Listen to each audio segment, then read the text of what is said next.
Hello students, welcome back to Edukrux. I hope last lecture आपको बहुत पसंद आया होगा। मैंने बहुत एफर्ट किया था कि आपको एक एक टॉपिक में अच्छे से पढ़ाऊं और समझाऊं, बट प्लीज़ आप मेरी मेहनत को वेस्ट मत जाने दीजिएगा। रिवाइज करके ज़रूर आइएगा नेक्स्ट लेक्चर पे और क्वेश्चंस भी पूछिएगा कमेंट सेक्शन में। तो आज हम स्टार्ट करते हैं हमारे नए लेक्चर से, जिसमें हम बात करेंगे elasticity of demand. Very very very important. मैंने 10 बार वेरी वेरी वेरी बोला है, तो इसका मतलब ये टॉपिक इंपॉर्टेंट होगा ही। तो है क्या ये इलास्टिसिटी ऑफ डिमांड? देखिए, elasticity of demand nothing but ये एक रिस्पॉन्सिवनेस बताती है प्राइस चेंज की। जब क्वांटिटी चेंज की, जब प्राइस में चेंज आ रहा है, कि मतलब अगर मैं प्राइस को चेंज कर रही हूँ तो क्वांटिटी किस तरीके से इफेक्ट कर रही है, किस तरीके से वो रिस्पॉन्ड कर रही है, वही चीजें इलास्टिसिटी भी बताती है। The demand for a good moves in opposite direction of a price, but the impact of the price change is not always same. हम कह रहे हैं कि इम्पैक्ट जो होता है, कि प्राइस अगर बदल रहा है तो हमेशा से सेम इम्पैक्ट नहीं होगा। हमने डिफरेंट एग्जांपल्स लेके भी ये समझाया, जब हम नॉर्मल गुड की बात कर रहे थे, सब्स्टिट्यूट की, कॉम्प्लीमेंट्री की, गिवन की, डिफरेंट एग्जांपल लिए। तो आप देख रहे होंगे उसमें जब हम प्राइस को बदल रहे थे ना, तो कैसे कैसे फर्क आ रहा था। सब्स्टिट्यूट के केस में प्राइस चेंज का अलग फर्क आता है, कॉम्प्लीमेंट्री के केस में अलग आता है। उसी तरह से अगर हम नेसेसरी और लग्जरी गुड्स की बात करें, नेसेसरी गुड्स वो गुड्स होते हैं जो हमें नेसेसिटी होती है, जैसे मेडिसिन की बात करें वो नेसेसरी होते हैं। लग्जरी तो जैसे गाड़ी हो गई, घड़ी हो गई, ये सारी चीजें हमारी लग्जरी का पार्ट है। ठीक है, एसी हो गया, white goods are example of luxury, sort of luxury. ठीक है, तो वही बात है कि प्राइस का चेंज कैसे होगा, वो फर्क आएगा। ठीक है, वही जानेंगे last. Sometimes the demand for a good changes considerably even for a small. हम कह रहे हैं कि डिमांड कभी कभी बदल सकती है अगर इवन अ कंसिडरेबली स्मॉल प्राइस चेंज भी है, तो डिमांड चेंज हो सकती है। ठीक है, on the other hand some good for which the demand is not affected. देखिए, कभी कभी क्या हो सकता है कि डिमांड पे हो सकता है कोई फर्क ही ना है प्राइस बदलने की वजह से, या हो सकता है कि छोटा सा प्राइस चेंज की वजह से डिमांड बहुत ज्यादा फर्क आ जाए डिमांड पे। ठीक है, तो यही बात है। These changes are calculated using the concept of elasticity of demand. हम इसको बोलेंगे, it is nothing but percentage change in quantity demanded upon percentage change in price. Percentage change in quantity demanded upon percentage change in price. देखो, ये जो इसे हम delta कहते हैं, ये चेंज का साइन होता है। अब चेंज इन क्वांटिटी डिमांडेड में क्वांटिटी को हम क्यू के साइन से लेते हैं और प्राइस को हम पी के साइन से लेते हैं। तो ये कह रहे हैं del Q upon Q into 100। ये देखो, डेल क्यू अपॉन में जो क्यू आ रहा है, ये हमें प्रोपोर्शनेट चेंज बता रहा है, कि मतलब अगर मैं कैसे क्वांटिटी चेंज हो रही है उसका प्रपोर्शन बता रहा है, कि कितने प्रपोर्शन से वो क्वांटिटी चेंज हो रही है। और ये 100 मल्टीप्लाई मतलब ये परसेंटेज चेंज बता रहा है। ठीक है, फिर सिमिलरली हम प्राइस के लिए भी लिख सकते हैं, delta P upon P into 100। ठीक है, फर्दर इसको सॉल्व करेंगे तो ये कैंसिल हो जाएगा। ठीक है, कैंसिल हो जाएगा, तो ये यहाँ पे अगर मैं इसको सॉल्व करूँ, इसको मैं यहाँ लिख रही हूँ, तो ये क्या हुआ, डेल्टा क्यू अपॉन में delta P into P by Q. This is nothing but elasticity. ये जो delta Q by delta P into P by Q, ये है फॉर्मूला इलास्टिसिटी का। आपको CUET के पेपर में भी क्या कर सकते हैं, आपको चेंज दे सकते हैं एक जगह, कि suppose the price of a wheat, कोई भी गुड ले लिया, वीट का प्राइस चेंज हो रहा है, आज 100 रुपये किलो है, कल 120 रुपये किलो है, और फिर आपको प्राइस चेंज दे दिया है, तो आपको इलास्टिसिटी कैलकुलेट करने के लिए कह सकते हैं इनिशियल प्राइस पे। ऐसे कुछ क्वेश्चंस हो सकते हैं, तो तब आप ये फॉर्मूला का यूज करेंगे और इलास्टिसिटी को कैलकुलेट करेंगे। अब आपने ये तो जान लिया है कि इलास्टिसिटी क्या होती है, क्या है कि रिस्पॉन्सिवनेस बता रहा है बेसिकली क्वांटिटी की प्राइस चेंज होने की वजह से। ठीक है, तो अब ये इलास्टिसिटी कितने तरीके की हो सकती है ये भी जानेंगे, कि किस तरीके से छोटा चेंज आ रहा है तो क्या इलास्टिसिटी है प्राइस में, बड़ा चेंज आ रहा है तो क्या इलास्टिसिटी है। तो वही चीज जान लेते हैं अब हम। पहला केस टाइप्स ऑफ इलास्टिसिटी में हम बात करें परफेक्टली इन इलास्टिक डिमांड।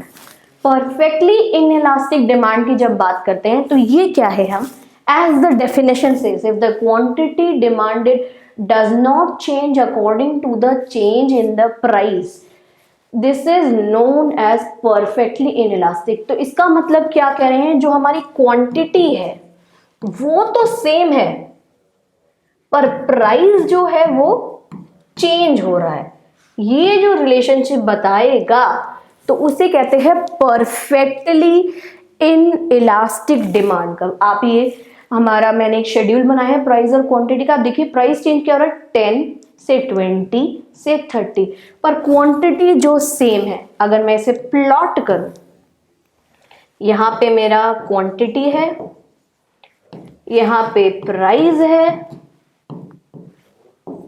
ठीक है।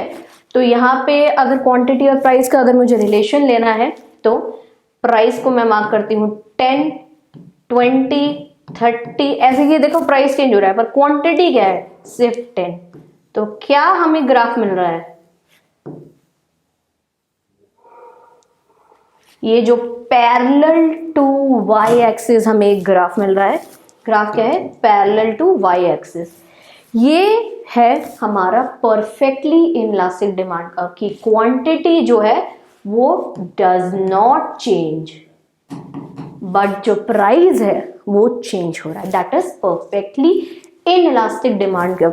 अगर मैं इसकी इलास्टिसिटी ऑफ डिमांड कैलकुलेट करूं, ठीक है, मैंने क्या फॉर्मूला था, delta Q upon delta P into p by Q, ठीक है। यहां से यहां कैलकुलेट कर लेते हैं डेल्टा क्यू।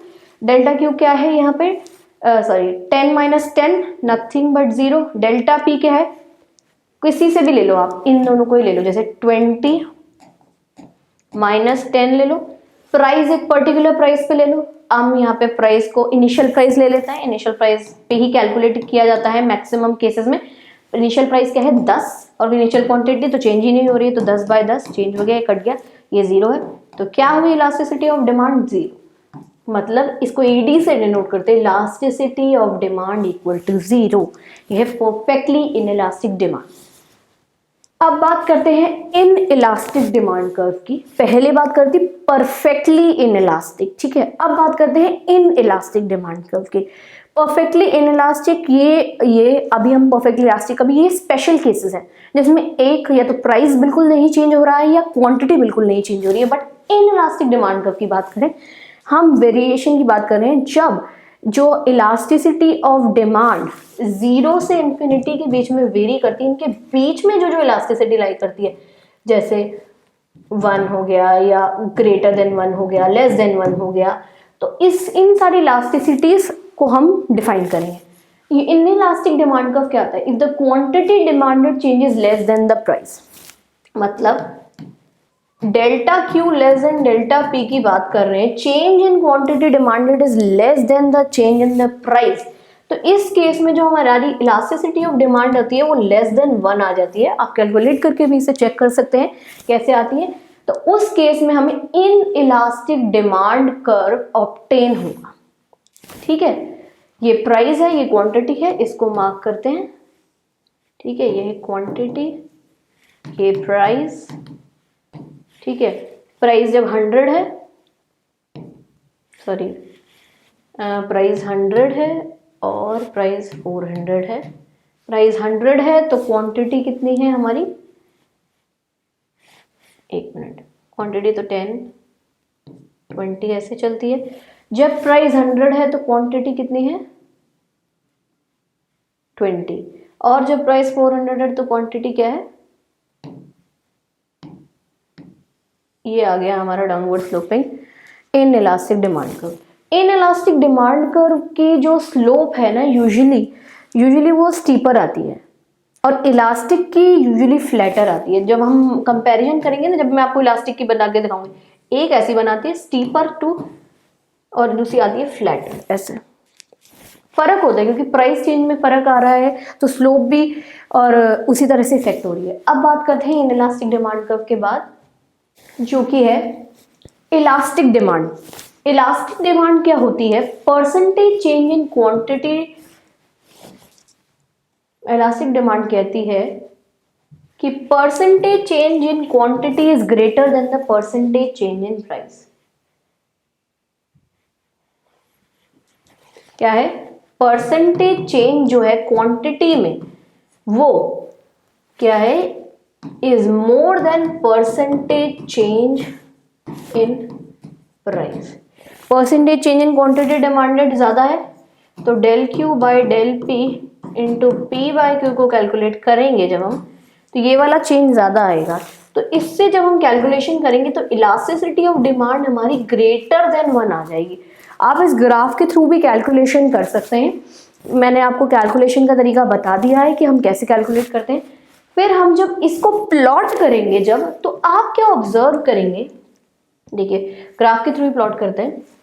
यहाँ प्राइस, यहाँ क्वांटिटी, प्राइस 10 20, क्वांटिटी क्या है 100 400, प्राइस 10 प्राइस 20 तो क्वांटिटी क्या है 100 और प्राइस 10 तो क्वांटिटी क्या है 400। इस केस में जो हमें ग्राफ ऑब्टेन होगा ना वो कंपैरेटिवली फ्लैटर होगा, और जो हमने इन इलास्टिक डिमांड कर्व में था वो स्टीपर था क्योंकि इनकी स्लोप में डिफरेंस आ जाता है। ठीक है, बट जो डिमांड कर्व होगा वो तो obviously downward sloping demand curve ही ऑब्टेन होगा जो लॉ ऑफ डिमांड को फॉलो करता है। तो इलास्टिक डिमांड में क्या है? Percentage change in quantity demanded is greater than percentage change in price. और इन इलास्टिक में क्या था? Percentage change in price would be greater than the percentage change in quantity demanded. अब नेक्स्ट है हमारा unitary elastic demand curve. Unitary elastic, देखो नाम से ही बात करें, किसी भी चीज को यूनिटरी मतलब इक्वल टू 1। ठीक है, यूनिटरी इलास्टिक की बात कर रहे हैं तो मतलब elasticity of demand is equal to 1। अगर कोई भी चीज इक्वल टू 1 है, elasticity of demand, what is elasticity? Percentage change in quantity demanded upon percentage change in price. ठीक है, अगर ये 1 के बराबर है तो इसको इधर ट्रांसफर कर दो तो क्या आया? Percentage change in quantity equal to percentage change in price. यही कह रहा है यूनिटरी इलास्टिक डिमांड कर्व। ठीक है, आप इसको कैलकुलेट करोगे। इसमें देखो एक इंपॉर्टेंट चीज हम क्या जान लेते हैं कि इसमें जो हमें डिमांड कर्व ऑब्टेन होता है ना वो एक रेक्टेंगुलर हाइपरबोला होता है। रेक्टेंगुलर हाइपरबोला ना ऐसी शेप का आता है। देखो रेक्टेंगुलर हाइपरबोला की क्या क्वालिटी होती है? रेक्टेंगुलर हाइपरबोला ये क्या कहता है, ये जो इसके अंदर एरिया होता है ना प्राइस और क्वांटिटी का, इसे P1 Q1 P2 Q2, ये जो एरिया होता है आप जो कैलकुलेट करेंगे P1 Q1 is nothing but it is a expenditure भी हम कह सकते हैं इसको, P1 इंटू Q1, ये हमेशा P2 Q2 के बराबर होगा जब हम बनाएंगे। तो रेक्टेंगुलर हाइपरबोला की यही क्वालिटी होती है कि इसका जो एरिया अंडर ये होता है पर्टिकुलर पॉइंट हम कैलकुलेट करते हैं तो वो हमेशा सेम रहेगा। और ये रेक्टेंगुलर हाइपरबोला हमें यूनिटरी इलास्टिक डिमांड में ऑब्टेन होता है। ठीक है, आप इस एग्जाम्पल से भी देख सकते हैं, जब प्राइस 5 है तो क्वांटिटी 100 है। अगर मैं इसका एक्सपेंडिचर कैलकुलेट कर लूँ यहीं पे तो ये कितना आएगा? ये 500 क्या है, कैसे कैलकुलेट किया? 5 इंटू 100, उसी तरह से 10 इंटू 500 500। ठीक है, तो ये एरिया हमेशा सेम रहता है। अब नेक्स्ट बात करते हैं परफेक्टली इलास्टिक डिमांड कर्व की। परफेक्टली इलास्टिक डिमांड कर्व है क्या? When the price remains constant but the quantity demanded changes. ठीक है, यहाँ पे चेंजेस नहीं है, मैं लिख देती हूँ। That is known as perfectly elastic demand curve.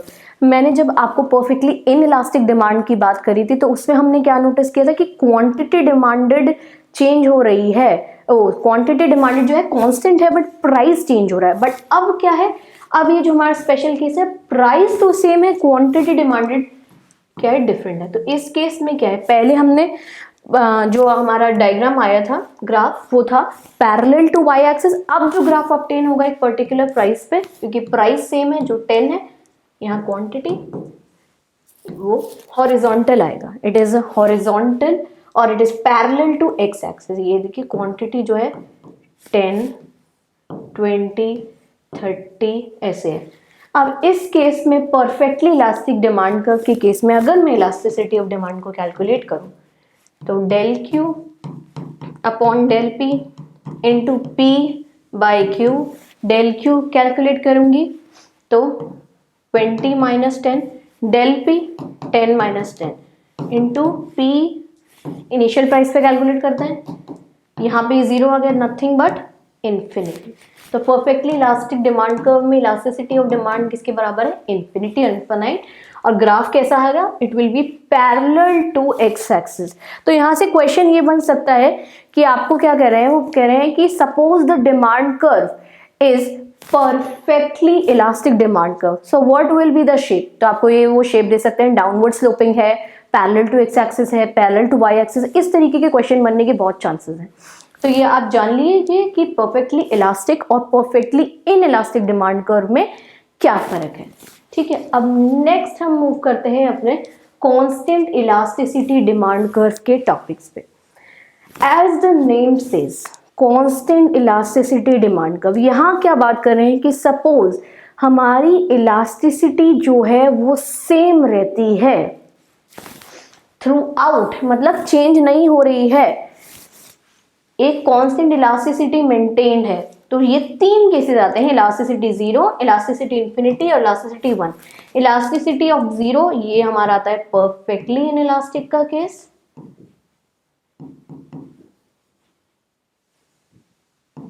ये हमारा परफेक्टली इलास्टिक, और ये है यूनिटरी इलास्टिक।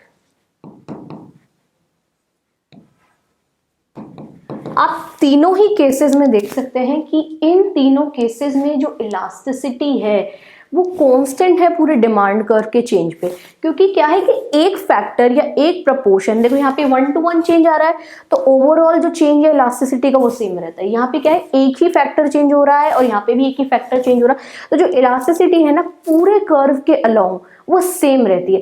देखो इलास्टिसिटी जब हम इन इलास्टिक की बात करते हैं ना या इलास्टिक की बात करते हैं, इन इलास्टिक में क्या है कि इलास्टिसिटी जो होती है लेस देन 1 होती है और इलास्टिक में ग्रेटर देन 1 होती है।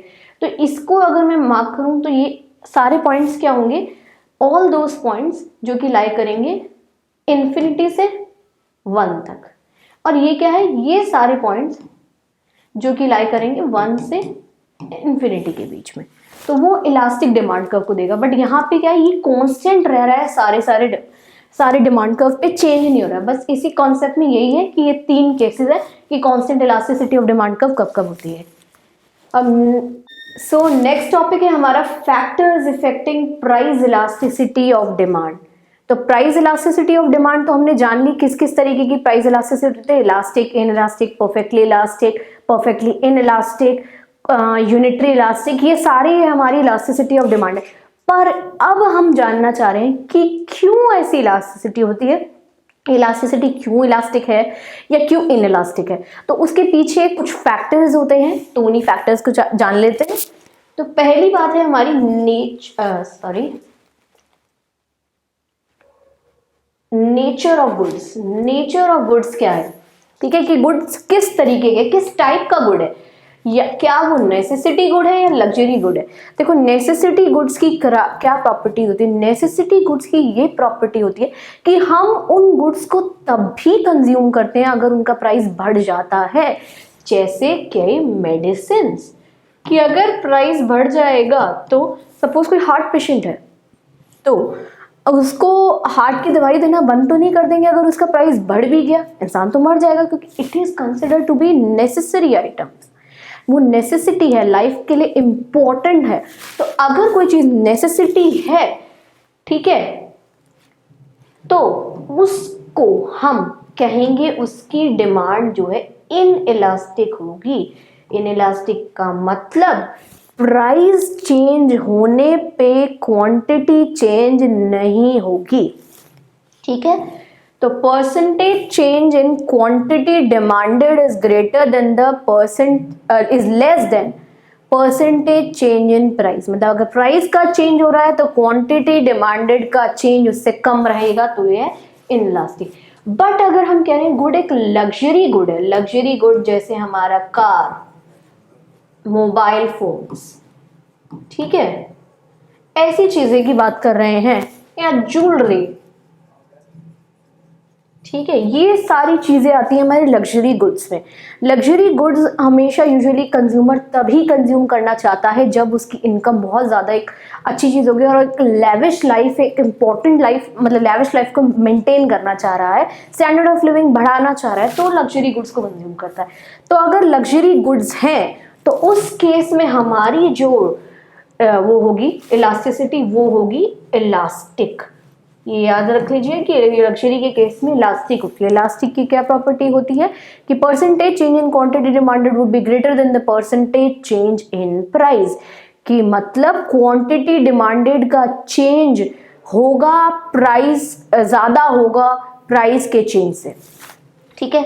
अब बात करते हैं availability of the close substitute. Next है हमारा जो फैक्टर इलास्टिसिटी को फैक्ट, कि क्लोज सब्स्टिट्यूट अवेलेबल है उस गुड के कि नहीं।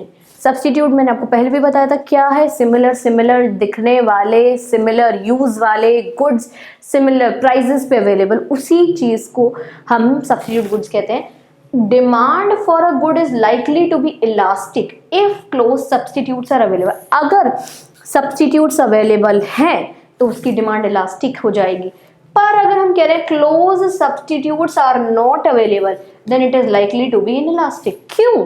क्योंकि उसके अलावा कोई और चीज कंज्यूम ही नहीं कर पाएंगे। मेडिसिन की ही बात कर लो तो नेसेसरी की बात कर रहे थे, कोई और चीज का एग्जांपल ले लो, उसके अगेंस्ट मतलब उसके एवरेज में कुछ और चीज है ही नहीं कंज्यूम करने के लिए, तो उसकी इनइलास्टिक होगी। मतलब अगर प्राइस भी चेंज कर दोगे तो भी कंज्यूम करना पड़ेगा। वही कह रहे हैं क्लोज सब्स्टिट्यूट की बात। अगर अवेलेबल है तो अच्छी बात है, इलास्टिक हो जाएगा, नहीं अवेलेबल है तो इनइलास्टिक हो जाएगा, ठीक है। यही चीज बात कर।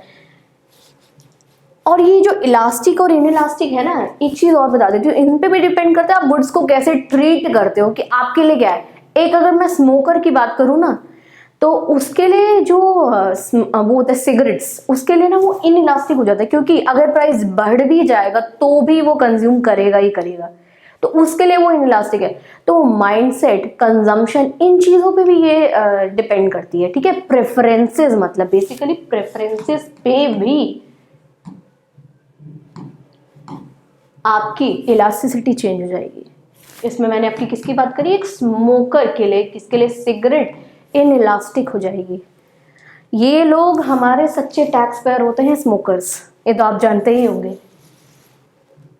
नेक्स्ट हम बात करते हैं आज के लास्ट टॉपिक पे, यूनिट नंबर 2 के, जो कि है इलास्टिसिटी एंड द एक्सपेंडिचर, कि इलास्टिसिटी और एक्सपेंडिचर में क्या रिलेशनशिप है। The expenditure on a good is equal to demand times the price, ये आप जानते हैं। एक्सपेंडिचर क्या है कि डिमांड इनटू प्राइस। कैसे? एक चॉकलेट का एग्जांपल ले लेते हैं, कि सपोज मैं क्या कह रही हूँ, मुझे 5 चॉकलेट खानी है, ठीक है, तो डिमांड कितनी है 5 चॉकलेट की, और एक चॉकलेट का प्राइस 10 रुपए है, तो कितना खर्चा करना पड़ जाएगा, 50 रुपए का खर्चा करना पड़ जाएगा मुझे उस चॉकलेट, ठीक है। अब हम कहते हैं कि price of a good and the demand are inversely related, normal सी बात है। Whether the expenditure on the good goes up or goes down as a result of increase in price depends upon how responsive the demand for the good is to the prices। मतलब कि किसी good पे हमारा खर्चा बढ़ेगा या घटेगा वो उसकी इलास्टिसिटी पे डिपेंड करता है। जैसे नेसेसिटी की बात करी थी ना पहले, की मेडिसिन है, तो मेडिसिन पे क्या है कि मेडिसिन हमारे लिए एक इनइलास्टिक गुड है, कंज्यूम करेंगे प्राइस बढ़ेगा बढ़ेगा, मतलब उस पर खर्चा भी बढ़ाना पड़ेगा। वही चीज बताती है कि इलास्टिसिटी और एक्सपेंडिचर में क्या रिलेशन है। तो डिफरेंट हमने यहाँ पे, मैंने एनसीईआरटी की टेबल उठाई है, वेरी वेरी गुड टेबल। इससे आपको इजीली पता लग जाएगा कि एक्सपेंडिचर में और क्वांटिटी डिमांडेड और प्राइस वगैरह में क्या चेंज है, नेचर क्या है इलास्टिसिटी ऑफ डिमांड का, ठीक है। अगर मैं कह रही हूँ कि चेंज इन प्राइस और change in quantity opposite direction में मूव कर रहे हैं, मतलब प्राइस तो बढ़ रहा है पर क्वांटिटी घट रही है, ठीक है। ये हाइपोथेटिकल इन्होंने एग्जांपल लिया है कि प्राइस बढ़ गया है तो सपोज +10 है, ठीक है। चेंज इन प्राइस आपको मैंने पहले भी बताया था, change in price is nothing but delta P, जैसे P2 माइनस P1 और P3 माइनस P2 और P4 माइनस P3 कुछ भी हो सकता है। तो ये चेंज इन प्राइस जो है बढ़ रहा है, यहाँ पे +10 लिया है।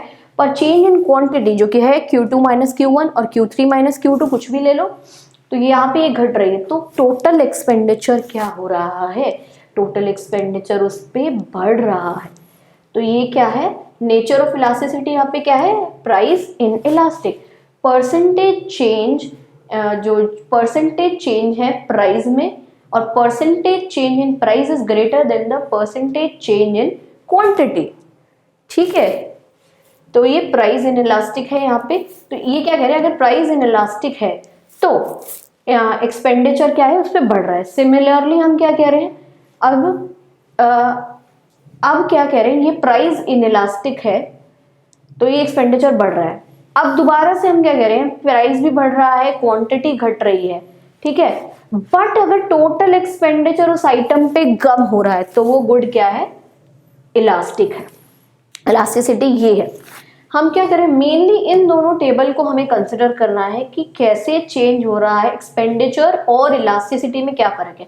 कि अगर मैं कह रही हूं कि अगर एक्सपेंडिचर बढ़ रहा है प्राइस के बढ़ने पे और डिमांड के कम होने पे, तो वो क्या है, प्राइस इन इलास्टिक है। और अगर वो क्या कह रहे हैं, एक्सपेंडिचर घट जाता है, ठीक है, प्राइस तो बढ़ रहा है, क्वांटिटी क्या कर रही है, कम हो रही है। मतलब रिलेशन तो अभी भी सेम है, बट क्या है, एक्सपेंडिचर जो कह रहा है उस गुड पे कम हो रहा है, प्राइस के बढ़ने पे क्वांटिटी कम हो रही है।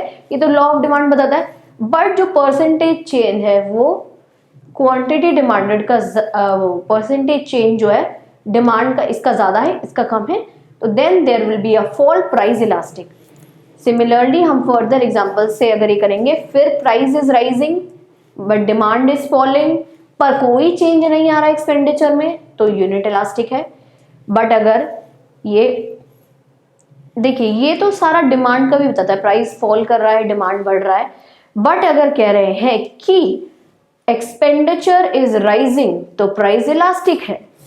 अगर एक्सपेंडिचर फॉल कर रहा है, फिर से ये जब प्राइस फॉल कर रहा है और डिमांड बढ़ रही है, मतलब चेंज इन प्राइस कम है और चेंज इन क्वांटिटी ज्यादा है, ठीक है। चेंज इन प्राइस जो है कम है, चेंज इन क्वांटिटी ज्यादा है, और एक्सपेंडिचर जो है उस पे कम हो रहा है, ठीक है, तो ये प्राइस इनइलास्टिक है। सिमिलरली अगर ये डिक्रीज हो रहा है और ये इंक्रीज हो रहा है, मतलब क्या हो रहा है, प्राइस कम हो रहा है, क्वांटिटी बढ़ रही है, और हमारे इसमें एक्सपेंडिचर में कोई चेंज नहीं आ रहा है, तो demand will be unit elastic.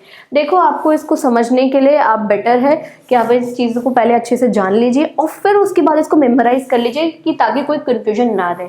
But memorise करने से पहले कोई चीज़ आप उसके पीछे का फंडामेंटल्स जान लीजिए कि ऐसा हो क्यों रहा है, तो वो ज़्यादा कंपेरेटिवली इजी। मेमोराइज हम चीज़ इसलिए करते हैं ताकि हमको वो एग्जाम में ज़्यादा एफर्ट ना लगाना पड़े उसे याद करने के लिए। तो आज के लेक्चर में इतना ही था।